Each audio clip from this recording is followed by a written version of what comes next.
El jugador de Liga de Quito se lesionó.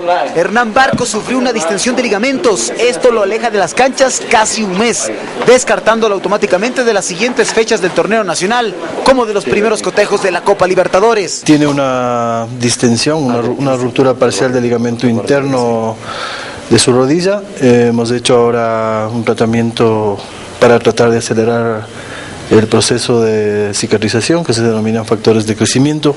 Hernán Barcos, no menos de 3 semanas.